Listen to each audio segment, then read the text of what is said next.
বিসমিল্লাহির রহমানির রহিম। আমি জাফর সরকার, সাবেক সেনা সদস্য, ঢাকার উদ্দেশ্যে রওনা হলাম। সেই সুবাদে কিছু কথা বলতে চাই।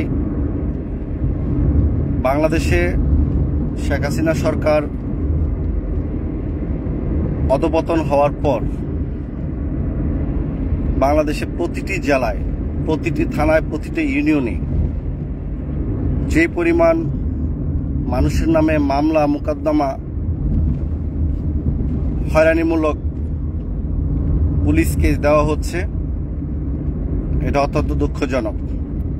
আমি কিছুদিন আগে একটা প্রতিবাদ করেছিলাম যে হয়রানিমূলক কেউ যদি কোনো মামলা করে আমরা কিন্তু তার বিরোধিতা করব। কারণ এখন বাংলাদেশে কোনো দলীয় সরকার নাই। তত্ত্বাবধায়ক সরকারের অধীনে সকল মানুষ নিরাপদ থাকবে, যার যার হক, যার যার ন্যায্য অধিকার নিয়ে কথা বলতে পারবে, সেটা যে কোনো দলেরই হোক না কেন। এই জন্য তত্ত্বাবধায়ক সরকারটা মানে নিরপেক্ষতা। এখানে সমস্ত খারাপ ভালো ব্যক্তিরা তাদের ন্যায় বিচার, ন্যায় শাসন সবকিছু পাওয়ার অধিকার আছে। যখন কোনো দলীয় সরকার আসে তখন তাদের দলের উপরে কারা কারা ক্ষতি করেছে, খুন গুম হত্যা করেছে, ওই ধরনের প্রতিশোধ বা আইনের ব্যবস্থা নেওয়া হয়ে থাকে। তত্ত্বাবধায়ক সরকার আসলে এটা তত্ত্বাবধায়ক সরকারের সিস্টেমে তারা দেশ পরিচালনা করবে। কিন্তু এখন আমরা দেখতে পাচ্ছি যে বাংলাদেশে আনাচে কানাচে অসহায় গরিব দুঃখী মানুষকেও হয়রানিমূলক মামলা প্রদান করা হচ্ছে এবং তাদেরকে যেন ফোন করেও বলা হয়, ফোন নাম্বার দিয়ে দেওয়া হয়। আমি গত লাইভে বলেছি এটা, যাতে তারা যেন যোগাযোগ করা হয়, পুলিশকে পাঠানো হয়, আবার তাদেরকে যোগাযোগ করার জন্য নাম্বার দিয়ে দেওয়া হয়, নেতাকর্মীদের নাম্বার, যেন কিছু অর্থের বিনিময়ে নামগুলা কাটা হয়। এই যে একটা অস্বাভাবিক অনিয়ম, এটা নিয়ে কিন্তু আমি অনেক আগে প্রতিবাদ করেছি। তো গতকালকে একটি লাইভে আমরা একটা প্রতিবেদনও দেখলাম, ব্রাহ্মণবাড়িয়া জেলার পুলিশ সুপার মহোদয় উনিও সেটা প্রতিবাদ করেছেন এবং সারা বাংলাদেশে এটা প্রতিবাদ করেছে। এবং বর্তমানে মাননীয় তত্ত্বাবধায়ক সরকারের স্বরাষ্ট্র উপদেষ্টা উনিও সেই বিষয়টা প্রতিবাদ করেছেন। তো এটা আমাদের কাছে খুবই ভালো লাগলো, কারণ আমরা যে জিনিসটা প্রতিবাদ করি সেটা রাষ্ট্রীয়ভাবে এটা সকলেই সাপোর্ট দেন বা দিচ্ছে, এটা আমাদের কাছে অত্যন্ত সম্মানের এবং গর্বের মনে করি। এখন গরিব দুঃখী অসহায় মানুষ যারা রাজনীতির সাথে সম্পৃক্ত ছিল না, তাদেরকে হয়রানি করবে, ব্যবসা বাণিজ্য করলে হয়রানি করবে, টাকা দিতে হবে, নাহলে মামলা করে দেবে, এটা অত্যন্ত দুঃখজনক। তো মামলাটা কে করবে? আমি এটা নিয়ে প্রতিবাদ করেছি। মামলা কে করবে? জামাত করবে, বিএনপি করবে, শিবির করবে, গণ অধিকার পরিষদ করবে, না ইসলামী আন্দোলন করবে, না বিভিন্ন রাজনৈতিক দল করবে? কার এত ক্ষমতা আছে? এখন কেউ কোনো রাজনৈতিক দলের ক্ষমতা আছে যে মামলা মোকদ্দমা করার জন্য? তো এই বিষয়ে যারা এলাকায় রাজনীতি করেন তাদেরকে বিনয়ীভাবে অনুরোধ জানাচ্ছি, বা আমি আগেও বলেছি, এই ধরনের কার্যক্রম থেকে বিরত থাকুন, না হলে আপনাদের রাজনীতি করাটা ঝুঁকির মধ্যে পড়ে যাবে। এই 15 বছর দেশের দুঃশাসনের দুর্নীতির বিরুদ্ধে আমরা প্রতিবাদ করেছি। আমরা রাজনৈতিক পদবীর জন্য কোনো রাজনীতি করি না। দল তো অবশ্যই একটা করি, সবাই জানে আমরা জাতীয় দল বিএনপির সাথে সম্পৃক্ত, কিন্তু বিএনপির কোনো নেতাকর্মী আজ পর্যন্ত বলতে পারবে না আমি জাফর সরকার, সাবেক সেনা সদস্য, কোনো একটা পদ পদবীর জন্য কারো কাছে সুপারিশ করেছি, রিকোয়েস্ট করেছি। আমি পদ পদবীর জন্য না। কিন্তু এখন দেখি যারা এই 15 বছরে মুখ চুপ ছিল, আওয়ামী লীগের দালালি চামচামি করে গেছে, তারা এখন পদ পদবী পাওয়ার প্রথম শ্রেণীতে আছে।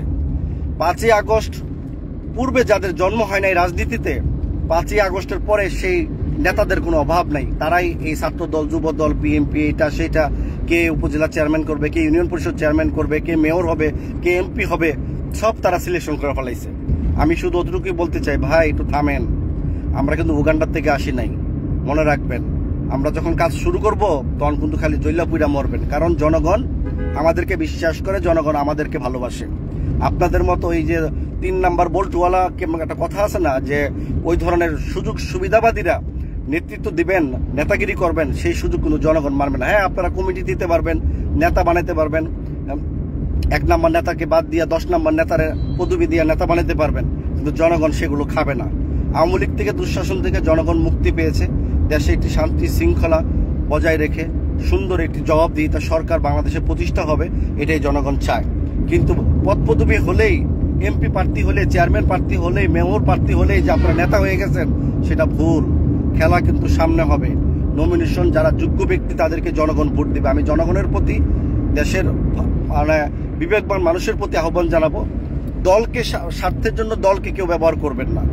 আপনার জানা মতে সমাজে কারা কল্যাণকর, সমাজে কারা দেশের জন্য কাজ করছে, সমাজে কারা মানে জনগণের জন্য সেবামূলক ব্যক্তি হবেন, আপনারা ওনাদেরকে সিলেকশন করবেন, ওনাদেরকে ভোট দিবেন। পদ পদবি যুক্ত নেতারা কখনো একটি এমপি নির্বাচন বা চেয়ারম্যান নির্বাচন পদবি তারা ছিনিয়ে আনতে পারবে না, কারণ পদ পদবির লোক হাতে গোনা কয়েকজন। তাদের ভোটে কখনো একটা নেতা নির্বাচিত হবে না। নেতা নির্বাচিত হবে তার জনগণের নির্বাচিত ভোটে। তাই জনগণকে আমি অনুরোধ করবো, আপনারাই সকল ক্ষমতার উৎস। প্রজাতন্ত্র অনুযায়ী, গণতন্ত্র অনুযায়ী দেশের জনগণ হচ্ছে ক্ষমতার মালিক। তো আপনাদের এক একটা ভোট এক একটা অনেক মূল্যবান। তাই আমি বলবো আপনারা এই মানে সুযোগে যাতে কেউ আপনাদেরকে দিয়ে সদ্ব্যবহার না করতে পারে, আপনারা মানে বিবেকে সবকিছু কাজ করবেন, আবেগ দিয়ে নয়, বিবেক দিয়ে দেখবেন এই 15 বছর দেশের দুঃশাসনে কোন কোন নেতা আপনার এলাকায় আপনার জন্য কাজ করেছে, দেশের জন্য কাজ করেছে। আমি আমার মতো করে বলতে পারি যে আমার এলাকায় ব্রাহ্মণবাড়িয়া 4 কসবা আখাউড়া, ওই এলাকা 15 বছর রাজনীতি একদম সক্রিয় ছিল না।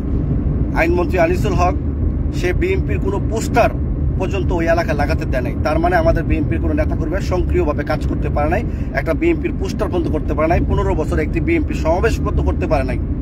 কিন্তু এলাকায় এখন নেতার কোনো অভাব নাই, গ্রুপিং এর অভাব নাই। এই নেতা এমপি নির্বাচন করবে, ওই নেতা এমপি নির্বাচন করবে।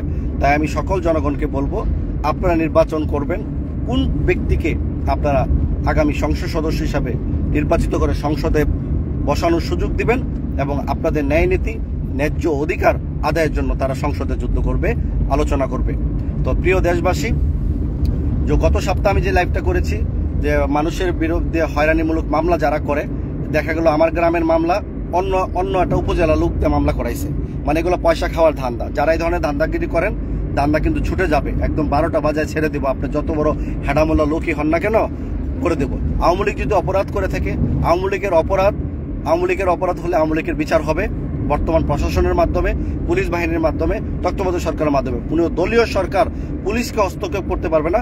কোনো দলীয় বর্তমানে যে কোনো দলেরই হোক পুলিশ প্রশাসনকে কমান্ড করতে পারবে না। সেই বিষয়ে আমি প্রশাসনকেও বলবো, আপনাদের নীতি আইনে বর্তমানে তত্ত্বাবধায়ক সরকারের অধীনে আপনারা আছেন, আপনারা আপনাদের কাজ চালিয়ে যান। তো প্রিয় দেশবাসী, আপনারা যে জায়গায় আছেন ভালো থাকবেন, লাইভটা শেয়ার দিবেন। আর কোনো প্রকার যদি হয়রানির মামলা হয়, আপনারা ওই এলাকায় কোনো এলাকায় যদি যারা আওয়ামী লীগ অপরাধ করেছে, দুঃশাসন, দুর্নীতি, দর্শন করেছে, তাদের বিষয়টা আলাদা, তাদেরকে আইন অবশ্যই বিচার করবে। কারণ দেশের দুঃশাসন করার অধিকার কারো নাই, দুর্নীতি করার অধিকার কারো নাই। সংবিধান যে সিস্টেম করেছে, আওয়ামী লীগ তার সংবিধানকে ওভারটেক করে সংবিধান লঙ্ঘন করেছে, তার বিচার হওয়া দরকার। কিন্তু যারা কর্মীরা আছেন, যারা কোনো কর্মী সব জায়গাতেই থাকবে। জনগণ আজকে আওয়ামী লীগ করবে, কালকে বিএনপি করবে, কালকে বিএনপি করবে, পরশুদিন আওয়ামী লীগ করবে, জাতীয় পার্টি করবে। এটা হচ্ছে সংবিধানের গণতন্ত্রের নিয়ম, গণতন্ত্রের অধিকার সেটাকে বলা হয়। তো অতএব সাধারণ জনগণকে যদি কেউ মামলা হয়রানি করে, টাকা পয়সা মানে লাভের জন্য যদি কেউ এই ধরনের কার্যক্রম করে থাকে, প্রিয় দেশবাসী, আমি আমার কমেন্ট বক্সে আমি আমার মোবাইল নাম্বারটা দিয়ে রাখবো। অবশ্যই যদি কেউ হয়রানিমূলক করে, তাহলে অবশ্যই আমাকে কল দিবেন। ওই থানাতে গিয়ে, ওই উপজেলা থানাতে গিয়ে যে আপনাদের নামে মামলা হয়েছে, মিথ্যা মামলা, আপনারা আমাকে কল দিবেন। আমি ওই থানার ভারপ্রাপ্ত কর্মকর্তা যারা আছে তাদের সাথে আমি কথা বলবো। কোনো এখতিয়ার নাই, কোনো দলীয় নেতারা মামলা করলে সেই মামলার ওয়ারেন্টভুক্ত বা গ্রেফতার করার জন্য পুলিশ সক্রিয়ভাবে মাঠে কাজ করবে তাদেরকে গ্রেফতার করার জন্য। এই বিষয়ে আমি পুলিশ বাহিনীকে বিরতভাবে অনুরোধ জানাবো, এই বিষয় থেকে যেন সতর্ক থাকেন। কারণ পুলিশ বাহিনী ছাত্র আন্দোলন, কোঠা আন্দোলন থেকে পূর্ব থেকে কোঠা আন্দোলন পর্যন্ত পুলিশ বাহিনী বাংলাদেশের জনগণের কাছে যে একটি দুর্নাম কামাই করেছে, এই দুর্নামটা আমরা চাই ওনারা মুছে ফেলবেন। আদৌ মানে সুন্দর একটি বাহিনী হিসাবে, জনগণের বন্ধু হিসাবে, জনগণের নিরাপত্তা হিসাবে, জনগণের আইন শৃঙ্খলা উন্নত করার লক্ষ্যে তারা যেন তাদের নিজস্ব শক্তি দিয়ে একটা ভূমিকা পালন করেন। দেশের জনগণ, দেশের বন্ধু হিসাবে পুলিশ বাহিনী যেন তার নিরপেক্ষতা পালন করেন, কোনো নেতার হুমকিতে নয়, কোনো নেতার ধমকিতে নয়। তো আমরা বাহিনীর পাশে ছিলাম, আছি, থাকবো, কিন্তু ওনারা যেন সৎভাবে থাকেন, কোনো ব্যক্তিকে যেন হয়রানি না করা হয়। এবং যেসব ব্যক্তিকে হয়রানি করা হবে, অবশ্যই আপনারা যদি নাম জানা থাকে, প্রমাণস্বরূপ আমাকে অবশ্যই মেসেঞ্জারে নক করবেন যে এই ব্যক্তিরা এই দলের সাথে সম্পৃক্ত, তারা মিথ্যা মামলা দিয়ে আমাদেরকে ফাঁসাচ্ছে বা পয়সা চাচ্ছে। সেই বিষয়ে আমরা ওই এলাকার প্রশাসনের দৃষ্টি আকর্ষণ করব। পুলিশ সুপার মহোদয়ের সাথে কথা বলবো, ডিসি মহোদয়ের সাথে কথা বলবো। তবু আমরা চাই জনগণ শান্তিতে থাকুক, ভালো থাকুক, সেটাই আমাদের কামনা। তো যারা এই ধরনের কার্যক্রমের সাথে জড়িত, মিথ্যা মামলা দিয়ে পয়সা ইনকাম করার সুযোগ, তারা এখনো সময় আছে, ভালো হয়ে যান। তা না হলে আপনাদের পায়জামার রশিও কিন্তু থাকবে না। আর পায়জামার রশি না থাকলে কিভাবে আপনাদের বস্ত্রবিহীন হবেন সেটা কিন্তু আপনারা ভালোভাবে অনুভব করে নেন। তা না হলে সেটাই কিন্তু বাস্তব হবে। ধন্যবাদ সবাইকে, সবাই লাইভটা শেয়ার দেবেন। আসসালামু আলাইকুম।